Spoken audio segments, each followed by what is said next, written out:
few words about the historic events that took place over the last few days. On Saturday, my administration helped broker a full and immediate ceasefire, I think a permanent one, between India and Pakistan, ending a dangerous conflict of two nations with lots of nuclear weapons.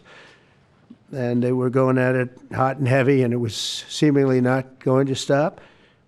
And I'm very proud to let you know that the leadership of India and Pakistan was unwavering, powerful, but unwavering in both cases, and having these, they really were, from the standpoint of having the strength and the wisdom and fortitude to fully know and to understand the gravity of the situation. And we helped a lot. And we helped also with trade. I said, come on, we're going to do a lot of trade with you guys. Let's stop it. Let's stop it. If you stop it, we're doing trade. If you don't stop it, we're not going to do any trade. People have never really used trade the way I used it. That I can tell you. And all of a sudden they said, I think we're going to stop. And they have. And they did it for a lot of reasons, but trade is a big one. We're going to do a lot of trade with Pakistan. We're going to do a lot of trade with India. We're negotiating with India right now. We're going to be soon negotiating with Pakistan. And we stopped the nuclear conflict. I think it could have been a bad nuclear war. Millions of people could have been killed, so I'm very proud of that. I also want to thank Vice President Vance and Secretary of State Rubio for their work and efforts. They worked very hard on that. We also, as you know, created a situation where the Houthis, for the first time ever, have ceased firing, and they've let it be known that they're not going to be firing at American ships anymore, not going to be firing at Americans anymore. This was a heavy barrage that lasted for approximately 50 days. And as you know, they've been in war essentially for forever. But over the last 10 years, they've been very difficult for other countries. Nobody was able to do what we did. But they stopped, and we take their word for it. Their surrogates and them directly said, we don't want to do this anymore. And so we were satisfied with that. In addition, yesterday we achieved a total reset with China after productive talks in Geneva. Both sides now agreed to reduce the tariffs imposed after April 2nd to 10% for 90 days as negotiators continue on the larger structural issues.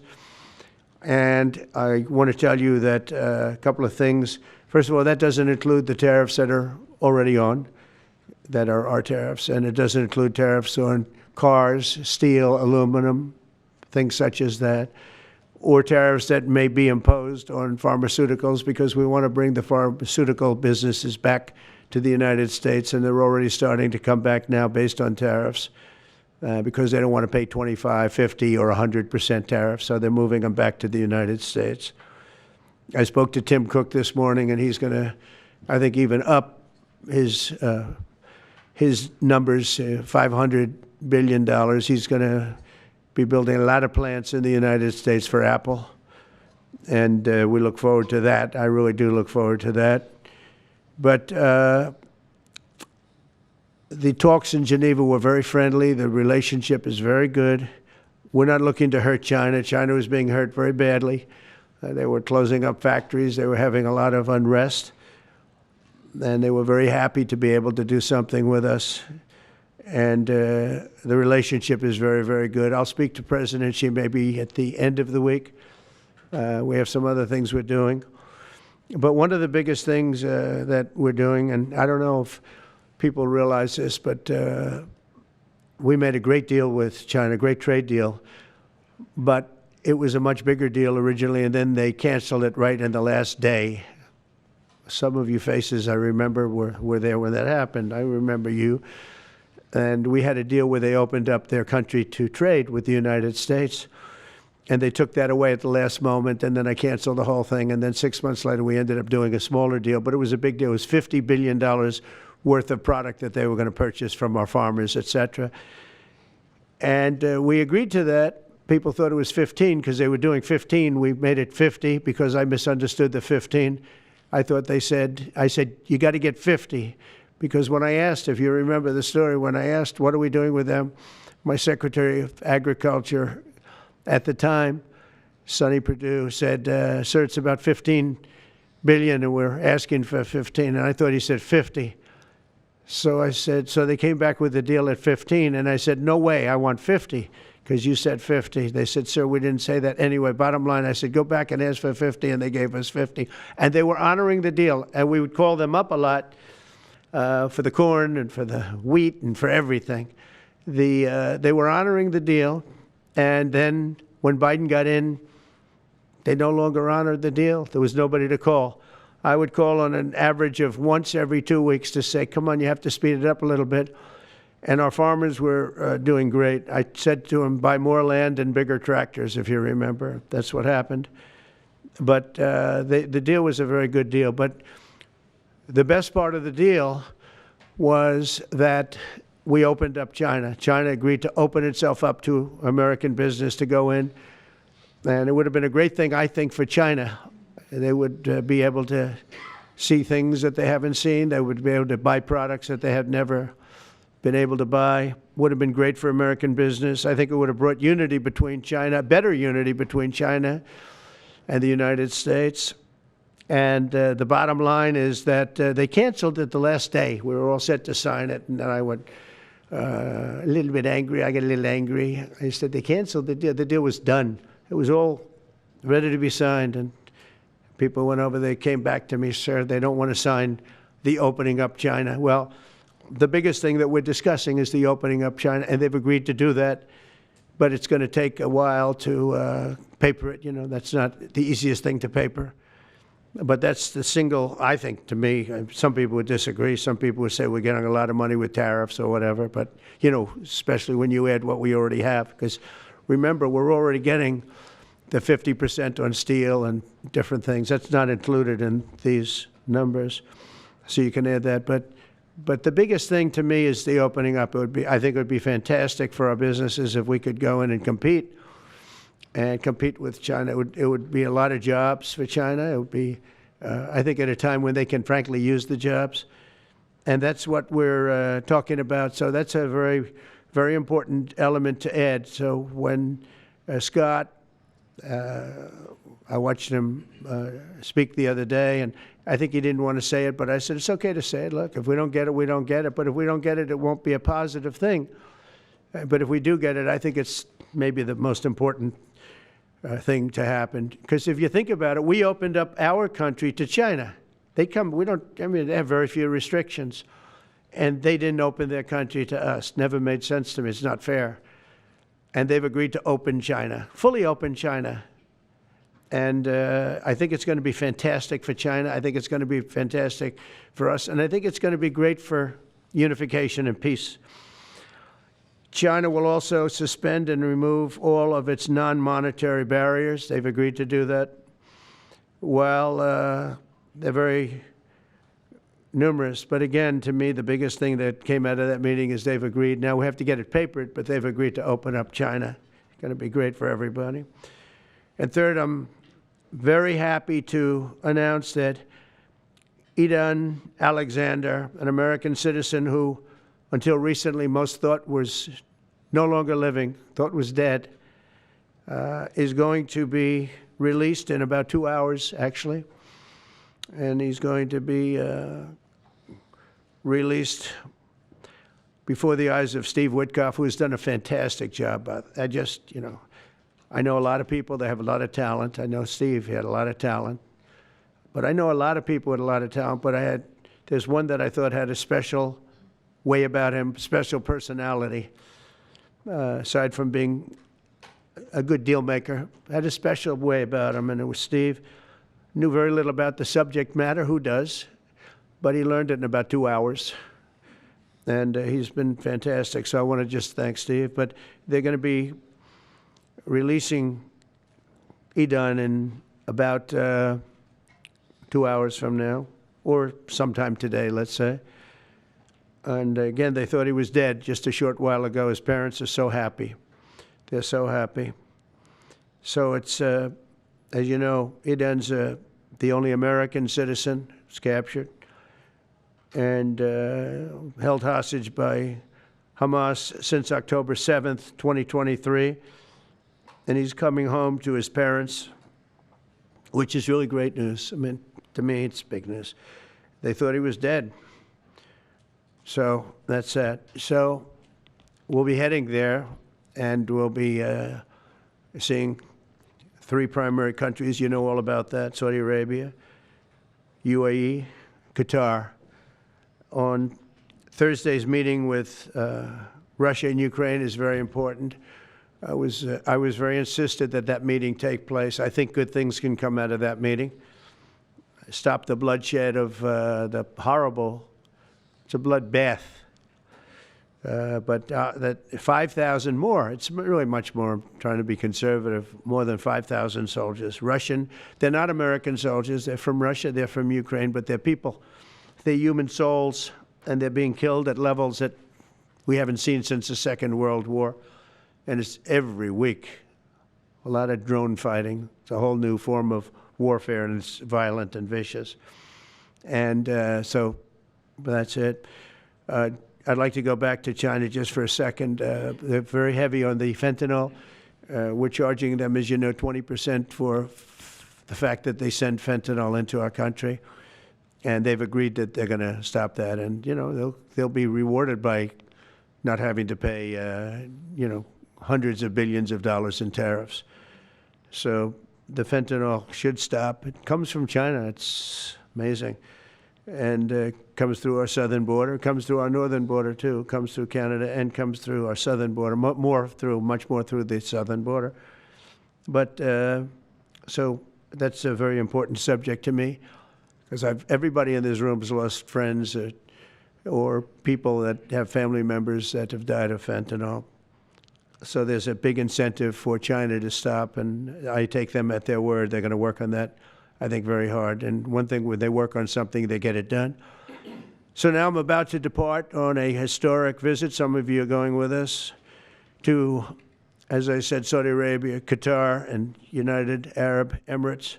Before I do, I'll sign one of the most consequential executive orders in our country's history. I don't think there's ever been anything signed like this, certainly not with respect to health care, nothing even close. I'm delighted to be joined on this occasion by Secretary of Health and Human Services, Robert F. Kennedy Jr., who is doing a really good job, I have to tell you that.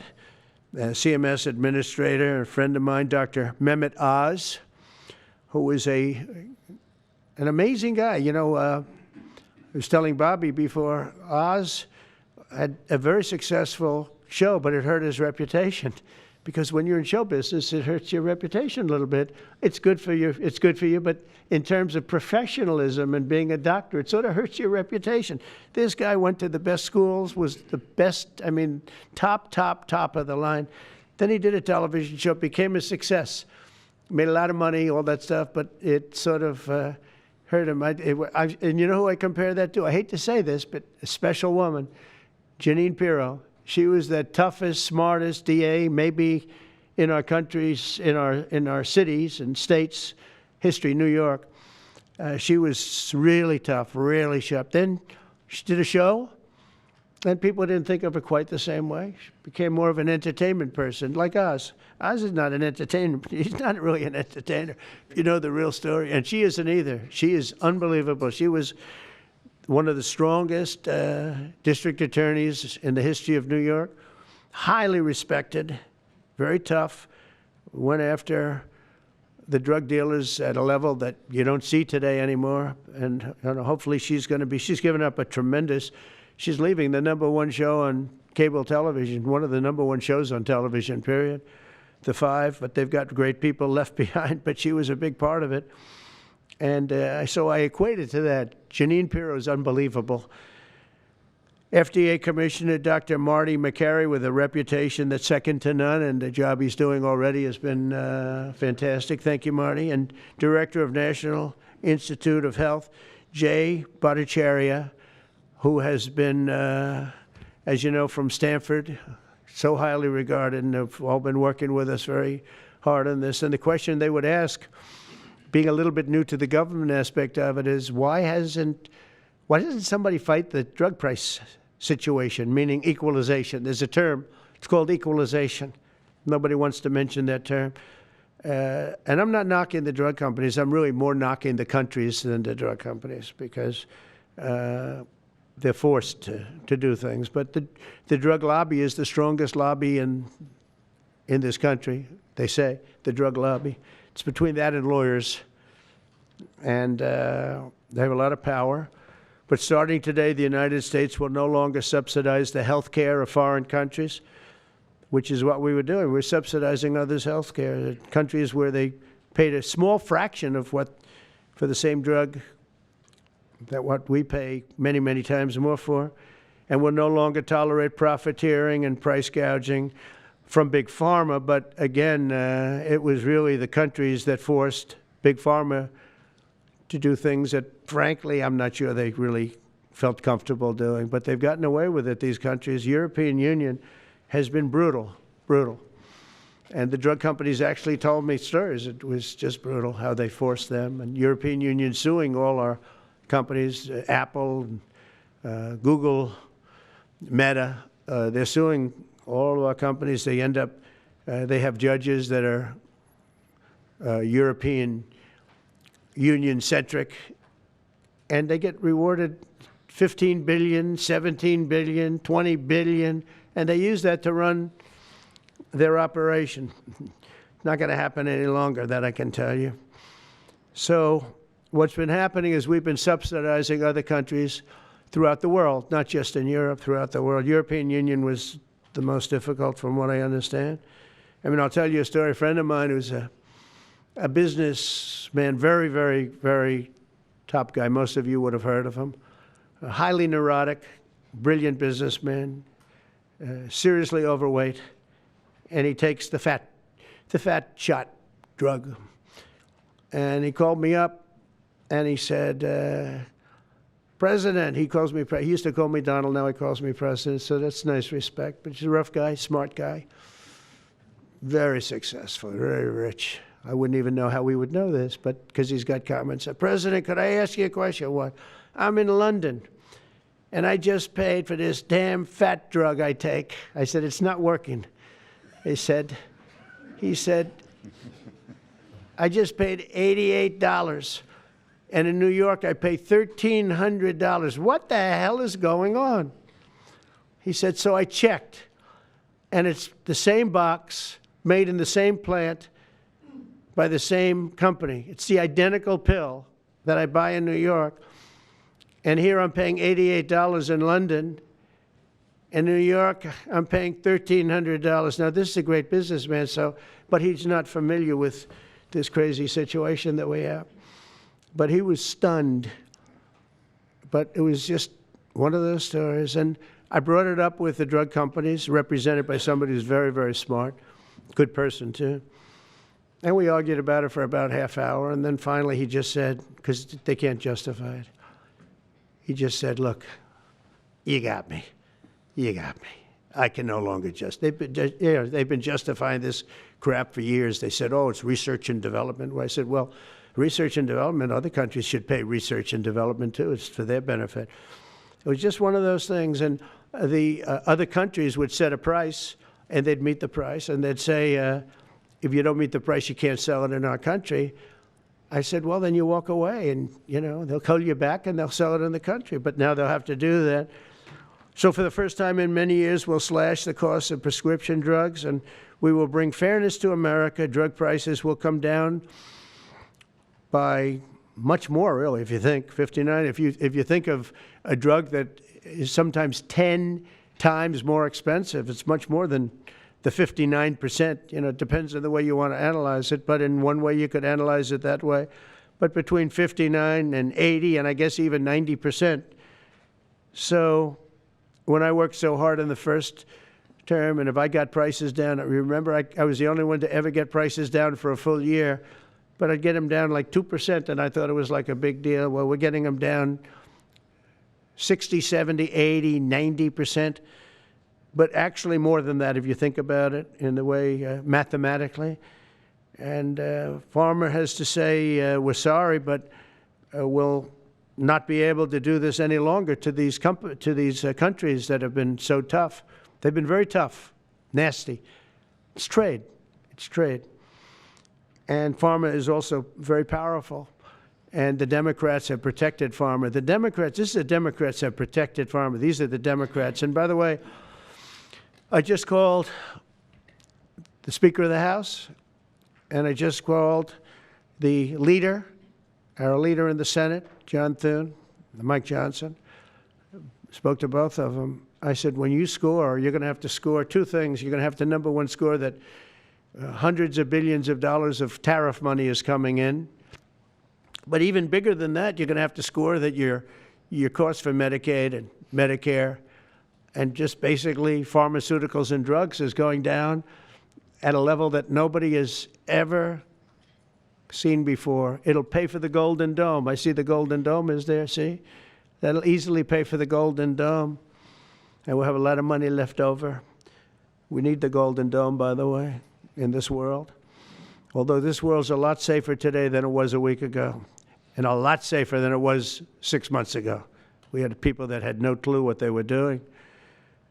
So today Americans spend 70% more for prescription drugs than we spent in the year 2000. Think of that. Our country has the highest drug prices anywhere in the world by sometimes a factor of 5, 6, 7, 8 times.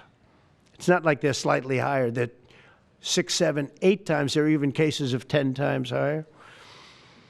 So that you go 10 times more expensive for the same drug, that's big numbers.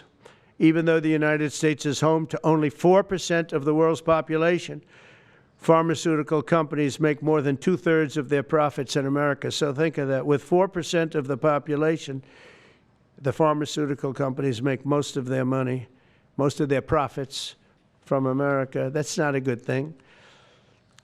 Now, I think, by the way, I have great respect for these companies and for the people that run them. I really do. And I think they did one of the greatest jobs in history for their company, convincing people for many years that this was a fair system. And nobody really understood why, but I figured it out. For years, pharmaceutical and drug companies have said that research and development costs were what they are, and for no reason whatsoever. They had to be borne by America alone. Not anymore, they don't. This means American patients were effectively subsidizing socialist healthcare systems in Germany, in all parts of the European Union. They were the toughest of all. They were nasty. And I see that. I see that with trade, too. European Union is in many ways nastier than China, okay? And we've just started with them. Oh, they'll come down a lot. You watch. We have all the cards. They treated us very unfairly. They sell us 13 million cars. We sell them none. They sell us their agricultural products. We sell them virtually none. They don't take our products. That gives us all the cards, and very unfair. So they're going to have to pay more for health care, and we're going to have to pay less. That's all it is. And believe it or not, because it's really the world we're talking about, not just the European Union, but because it's the world, the numbers are for the healthcare company not as bad as you would think. They'll make the same. I think the healthcare companies should make pretty much the same money. I really don't believe they should be affected very much, because it's just a redistribution of wealth. It's a redistribution where it could be the same top line, but it's going to be distributed differently. Europe's going to have to pay a little bit more. The rest of the world's going to have to pay a little bit more, and America's going to pay a lot less. Again, because it's a much smaller population than when you think of the whole world. So basically what we're doing is equalizing. There's a new word that I came up with, which I think is probably the best word. We're going to equalize, where we're all going to pay the same. We're going to pay what Europe's going to pay. We're going to all pay. Now, there may be some countries in dire need, and I would be willing to sacrifice that and help them. But it's called most favored nation. We are going to pay the lowest price there is in the world. We will get whoever is paying the lowest price That's the price that we're going to get. So remember that. So we're no longer paying 10 times more than another country. Whoever is paying the lowest price, we will look at that price and we will say that's the price we're going to pay. Most favored nations, that's what it is. One breast cancer drug costs Americans over $16,000 per bottle, but the same drug from the same factory, manufactured by the same company, is 1/6 that price in Australia and 1/10 that price in Sweden. 1/10 for the identical product. A common asthma drug costs almost $500 here in America, but costs less than $40 in the United Kingdom. So $40 in the United Kingdom, which is where this gentleman told me he paid a small amount for his shot. But think of that. So $40 versus $500 here. That's not even bad. There are much worse examples. And the weight loss drug, Ozempic, costs 10 times more in the United States than in the rest of the developed world. 10 times more. Why? Why? What did we do? Suckers. But we never had a president that had the courage to do this. And nobody knew the system like I do. I mean, I've gotten to know this system so well. And I don't think it's fair that it benefits Obamacare. Obamacare is a failure. It's not a good health care. It works. I made it work. I had an obligation to make it work, or an obligation to let it die. I chose that we had to make it work. I had to make it as good as possible. And I had a choice. I could have let it fail or make it as good as possible. As good as possible means it was still not very good, but it survived. And we did the right thing. But this makes everything work. And I don't want to have a bad form of health care work because of the fact I was able to cut drug prices by 80 or 90%. So we're going to maybe come up with something. I think this gives the Republicans a chance to actually do a health care that's much better than Obamacare and for less money, which if you guys would work on that along with Congress. But I do want to say that Democrats could have done this a long time ago. They have fought like hell for the drug companies, and they knew they were doing the wrong thing. And it's going to be very hard. I was just telling the leader and the speaker that it's going to be very hard for the Democrats to vote against the one big, beautiful deal. The greatest tax cuts in history, greatest everything, but now you have the big drug prices because that's going to be included.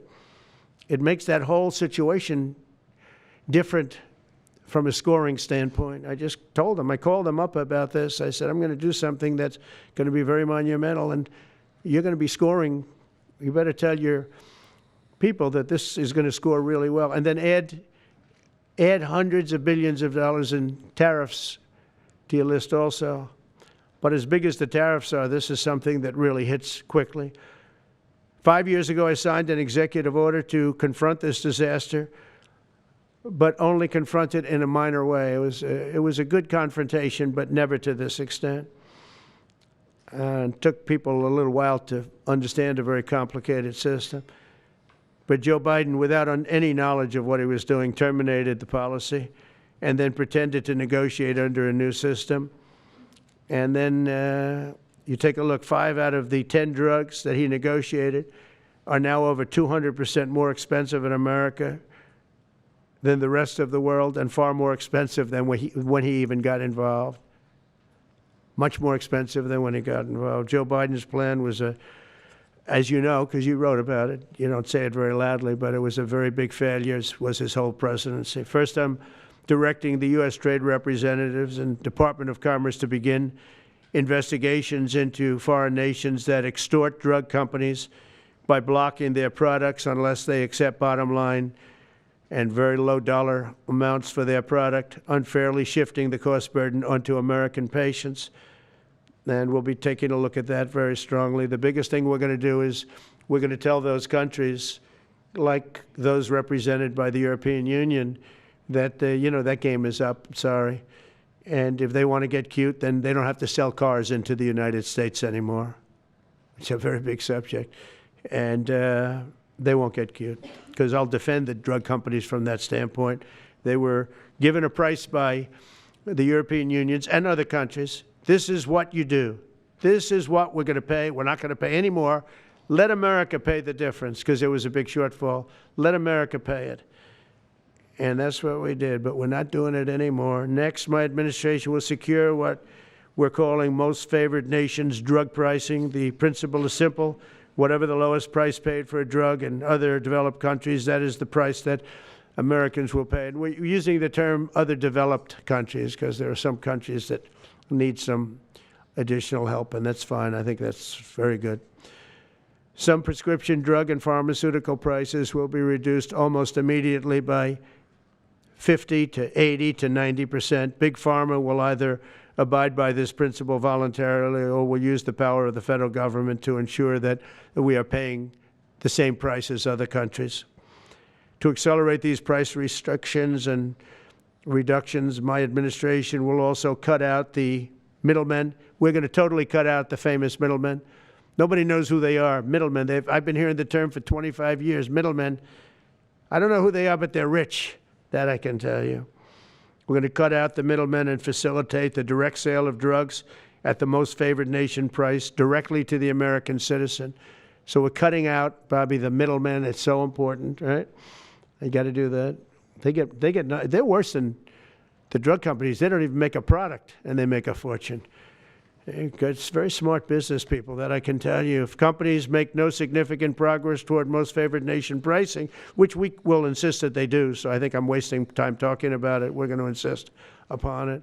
And we'll insist, and we're going to help the drug companies with the other nations because those other nations do a lot of trading with us. They need our trade just like China needed us very badly. They need us just as badly. We will do whatever we have to with trade, just like we did some great things with trade with India and Pakistan. It really helped the situation, very heated situation. Could have lost millions of people, more than millions, I mean, many millions of people.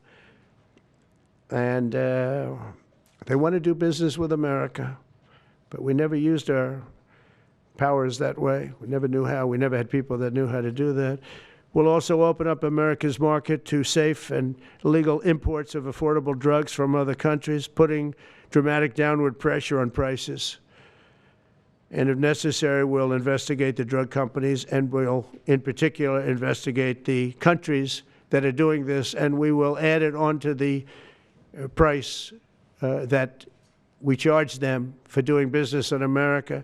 In other words, we'll add it onto tariffs if they don't do what is right, which is everybody should equalize, everybody should pay the same price. And special interests may not like this very much, but the American people will. I am doing this for the American people.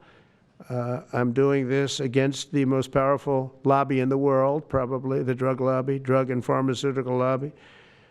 But it's one of the most important orders, I think, that's ever been signed, certainly with regard to health care or health in the history of our country, and it's an honor to be a part of it. And I'd like to ask Robert F. Kennedy to say a few words, please. Thank you. Thank you, Mr. President. This is an extraordinary day. This is an issue that, I grew up in the Democratic Party, and every major Democratic leader for 20 years has been making this promise to the American people. This was the fulcrum of Bernie Sanders' runs for presidency, that he was going to eliminate this discrepancy between Europe and the United States. But as it turns out, none of them were doing it. It's one of these promises that politicians make to their constituents, knowing that they'll never have to do it. And the reason they'll never have to do it is because they know that Congress is controlled in so many ways by the pharmaceutical industry.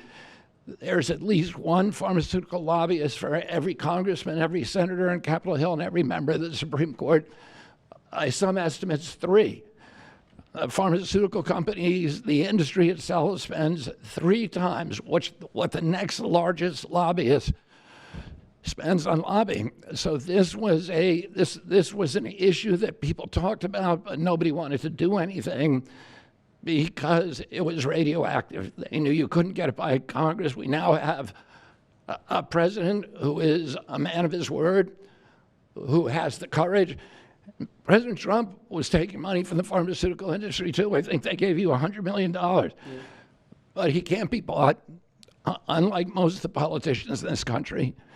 And he is standing here for the American people. I don't know what, there's writers like Lord Elizabeth Warren or Robert Reich who are saying that President Trump is on this side of the oligarchs. There has never been a president more willing to stand up to the oligarchs than President Donald Trump. And I'm very, very proud of you, Mr. President, for your courage, I'll say, because I don't want to be crude, your intestinal fortitude, your stiff spine, and your willingness to stand up for the American people. We have 4.2% of the world's population. Our country represents 75% of the revenues for pharmaceutical companies. We spend in our country $1,126 per capita on drugs. In Britain, they spend about $240. They spend 1/5 of what we do. And this is true across Europe. And the drug companies, Europeans, if you ask them, it made no sense what they were saying. America has to pay for this innovation or it's not going to happen. What President Trump is saying to our European partners is you've got to raise the amount that you're paying for those drugs and pay for your share of the innovation. That the United States is no longer subsidizing that. If the Europeans raise the price of their drugs by just 20%, that is $10 trillion that can be spent on innovation, and the health of all people all across the globe is going to increase because we're going to have better products. So I'm just so grateful to be here today. I never thought that this would happen in my lifetime. I have a couple of kids who are Democrats, are big Bernie Sanders fans, and when I told them that this was going to happen, they had tears in their eyes because they thought this is never going to happen in our lifetime, and we finally have a president who's willing to stand up for the American people. Thank you, and Dr. Oz. Thank you, Secretary Kennedy. This is the most powerful executive order on pharmacy pricing and healthcare ever in the history of our nation. And it's only happening because we have a president with the fortitude, the guts to stand up to the withering criticism and lobbying that's going to occur as soon as folks hear about the executive order. So on behalf of the child in Philadelphia who's got an autoimmune disease with a $1,000 a month drug, or the older woman in Los Angeles who's on a blood thinner who can't afford her copay, I want to thank President Trump. God bless you for having the guts to take on this industry. Thank you, sir. Thank you very much. So let's talk about the details a little bit. And this is primarily about equalization, as President Trump said. It's about fairness. Think of NATO as a metaphor. When President Trump said, you've got to pay a little more so it makes sense for all of us, they came up, and the European countries contributed. The same thing we believe will happen in this situation.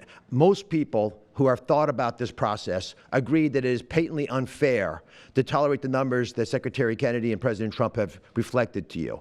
On this chart to my left is a list of the 10 drugs that were negotiated in the IRA. Again, this is the bill, the law, that regulates a negotiation process. This is the best price that was able to be obtained by the Biden administration. And if you look at these numbers, they actually reflect how much on top of the most favored nation price was being paid by the United States. So the closest to me, and Bob, you can point to the Jardiance, the closest one, 289%, the one that's closest to you. That means that we are paying in America 4 times more than that drug costs in other countries. Again, 100% is the baseline. It's 289% above that baseline. It goes all the way down to when we're paying 50% more than any other country. That's the range.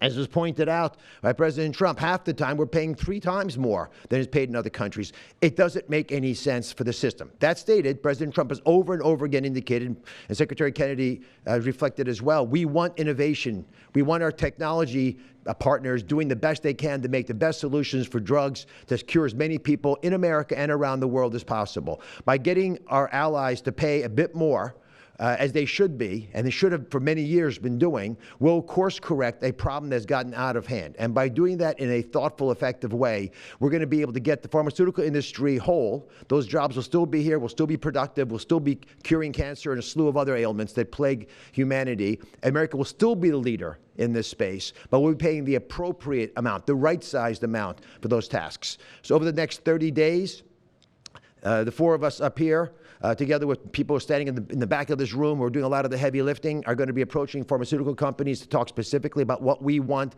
the most favored nation price to be based on the best data we have.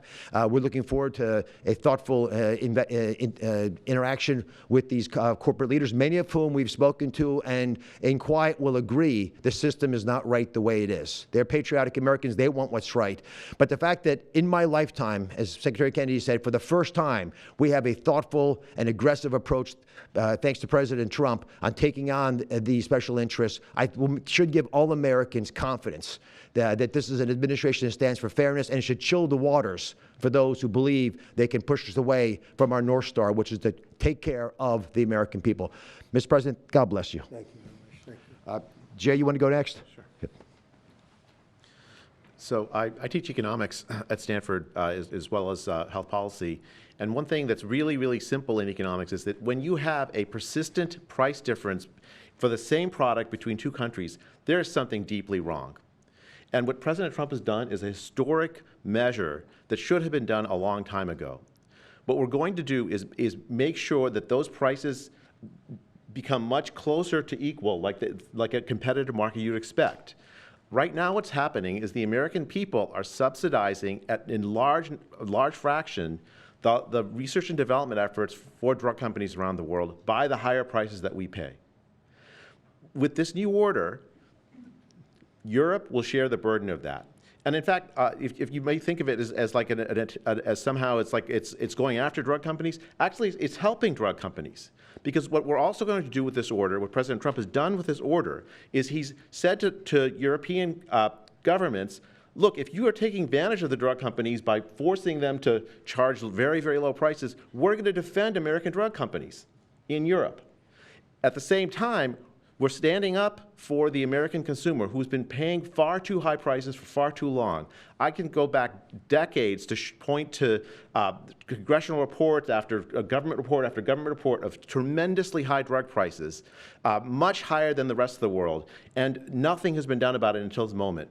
And I'm really, really proud, President Trump, that you've done this. I'm really proud to be included in this and looking forward to the work ahead. Thank you, Jay. Great. All right. Thank you, Mr. President. On behalf of the many doctors I've talked to about this very issue, thank you for taking the bull by the horns. Presidents on both sides of the aisle have talked about this and floated it and said they've wanted to do it, so you've had the courage to do it.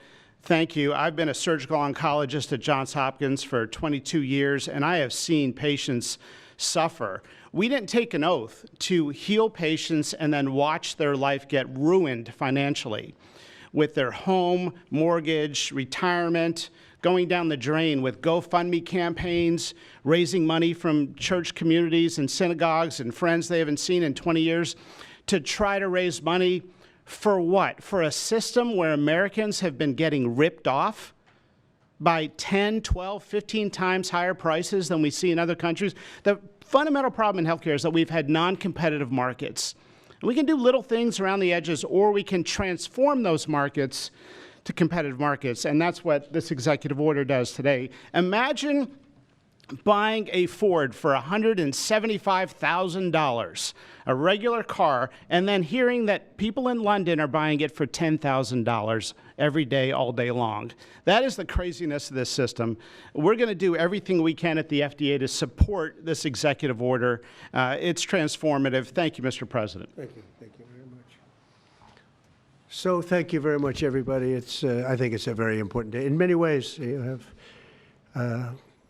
we'll start with the Houthis. We go to Pakistan and India. We go to what we did with China, the trade deal, and with UK. And by the way, many other deals are coming in very much. At a certain point, we'll just set the price because we know where we are. But we'll just set the price. But world trade is going to be terrific, and our country is going to be making a lot of money. Taxes are going to go down. Taxes are going to go down very, very substantially. But you look at all of the things that we've done, and now today I'm heading over. We'll see what we're going to do with respect to Iran.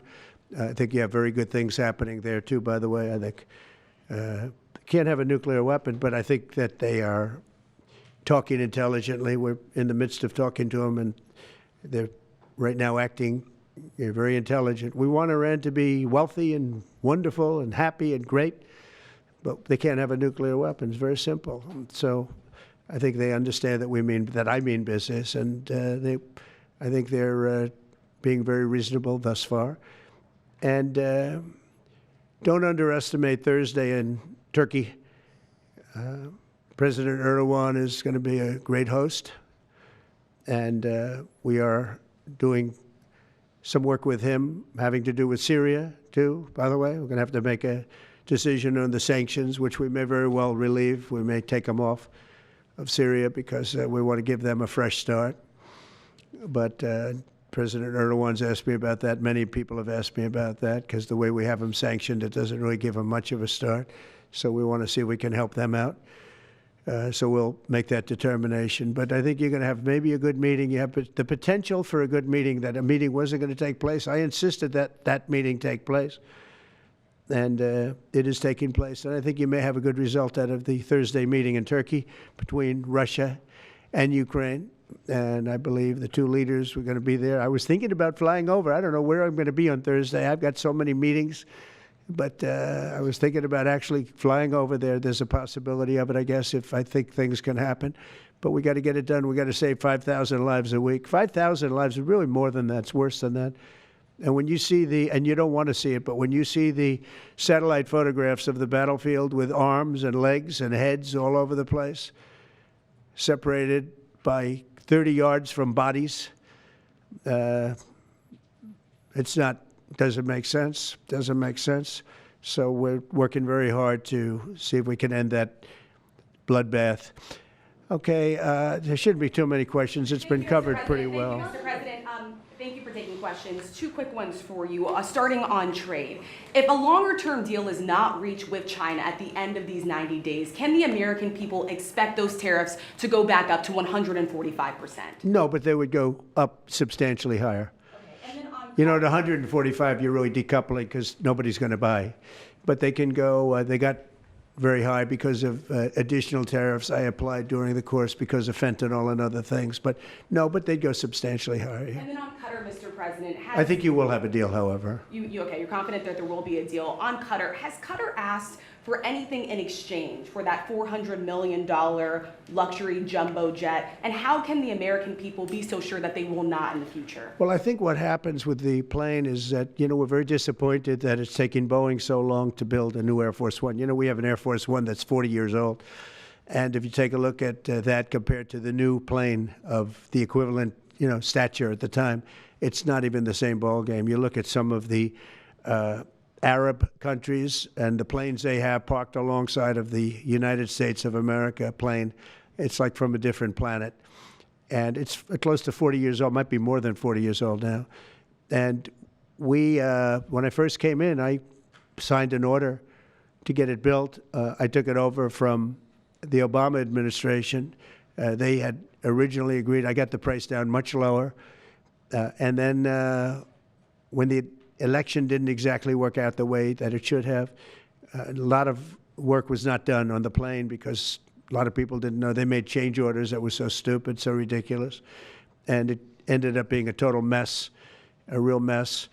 And when I came back, I said, by the way, what's going on with the Boeings that are coming in? Well, sir, they're way behind. And they are. They're way behind. They were way behind.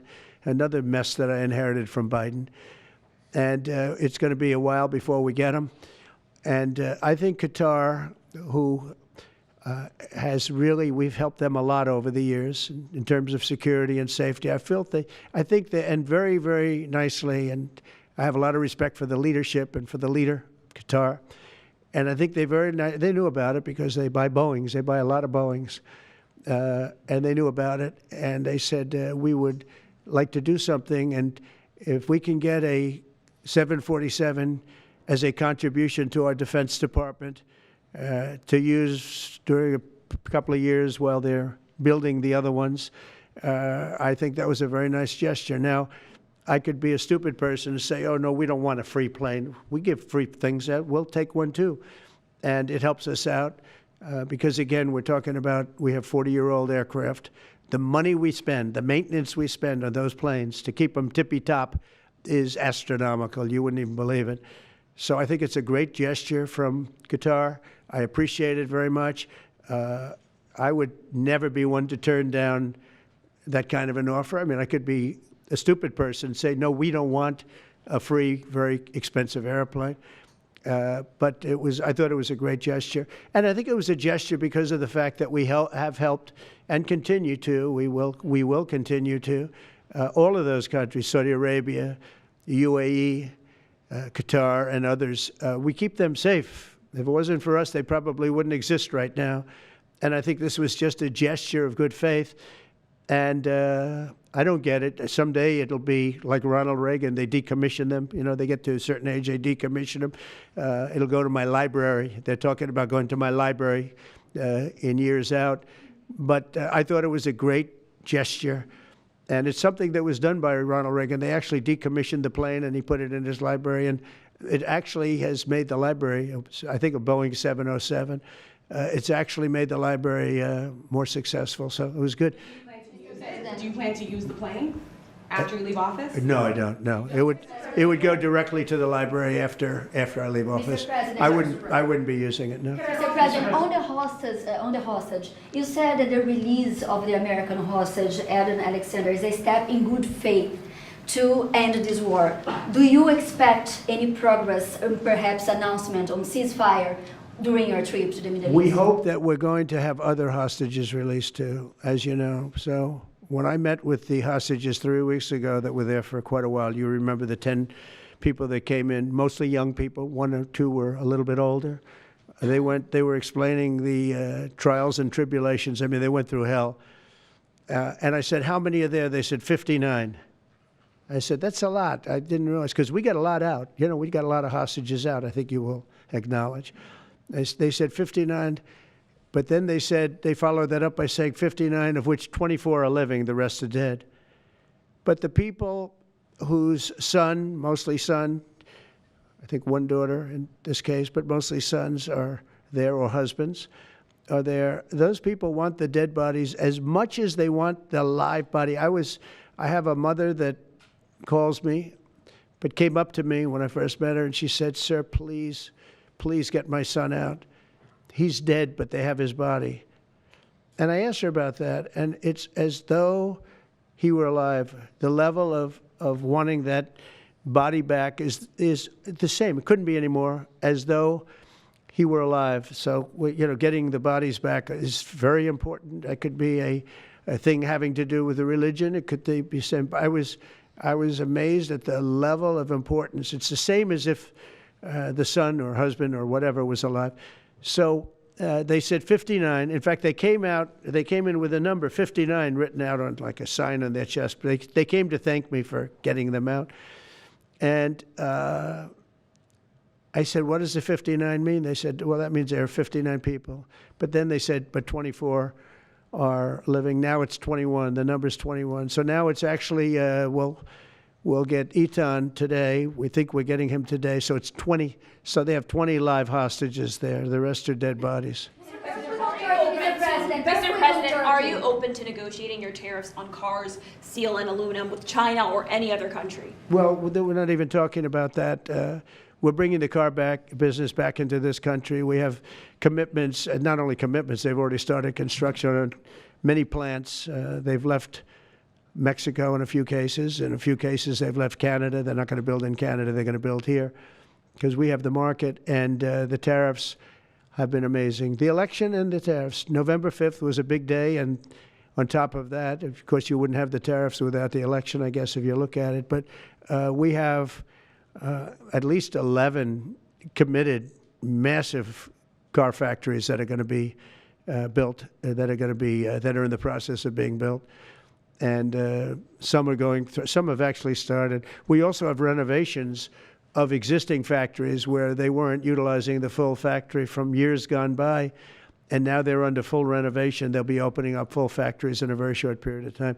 Our car industry is, I think we're going to have the #1 industry. You know, if you look at Japan and these others, they do tremendously with cars, and they can do that too. But you know, if they want to sell cars in the United States, they're going to have to build factories in the United States, because I'm interested in cars for the United States. Now, one other thing is, in our tax bill, we're giving not only no tax on tips, no tax on Social Security, no tax on overtime, but also we're going to get a deduction for people that borrow money to buy a car if it's made in America. If it's not, we have no interest. The meeting with between President Putin as well as President Zelensky, if President Putin doesn't show up to these talks in person in Turkey, will you join Europe in putting higher sanctions on Russia? If I felt it would be important toward getting the deal done, I'm the one that insisted on the meeting. They couldn't get a meeting because one said ceasefire, one said no ceasefire. It was going back and forth. I said, look, at this point, we got to stop it. Just go to the meeting. The meeting's been set.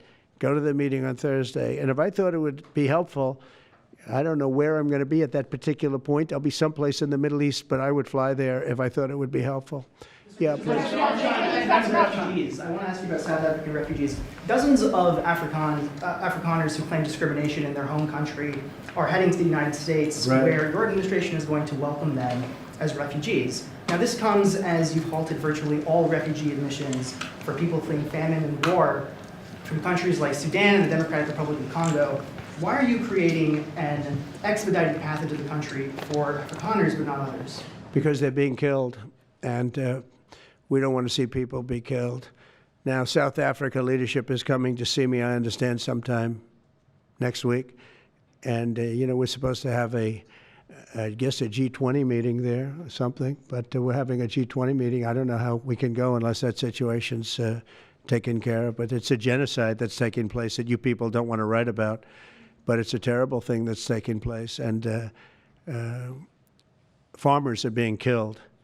They happen to be white, but whether they're white or black makes no difference to me, but white farmers are being brutally killed, and their land is being confiscated in South Africa, and the newspapers and the media, television media doesn't even talk about it. If it were the other way around, they'd talk about it. That would be the only story they'd talk about. And I don't care who they are. I don't care about their race, their color. I don't care about their height, their weight. I don't care about anything. I just know that what's happening is terrible. I have people that live in South Africa. They say it's a terrible situation taking place. So we've essentially extended citizenship to those people to escape from that violence and come here. Yeah. Mr. President, Please. Mr. President, thank you. Are you letting China off the hook for these 90 days, and do you really believe that they will follow through with non-tariff barriers and remove those? Non-monetary tariffs, yeah. Yeah, I think they're going to follow through. I think they want it very badly. I think they want the deal very badly. Again, this doesn't include the steel tariffs that I put on a long time ago that Biden tried to get off, but he couldn't get them off because it was too much money. You know, I took in hundreds of billions of dollars from China, what a lot of people don't know, but we put on the tariffs originally. And if I didn't do that, we wouldn't have a steel industry today. Now we have a thriving steel industry. It'll be thriving much more with what we're doing because this is the next level. But it doesn't include that, doesn't include cars, doesn't include pharmaceuticals when we do that. And the reason we're doing that will be to get them to come back in the country. You know, there are, again, I always say it because a lot of people forget, but if a company like Eli Lilly, which is making a massive investment in the United States right now. They're building many, many plants. They've already started like 7 of them, many plants, but they are not going to be tariffed. There's no tariff cost. So they're all doing that. They're all coming back to the United States. I mean, I'll tell you what, I hope I get the benefit of watching this because, as president, because, you know, it takes a little while to do this stuff. And we're doing it early in the administration.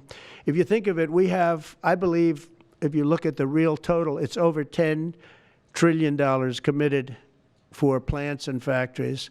Other administrations haven't had $1 trillion over a 4-year period, even over an 8-year period.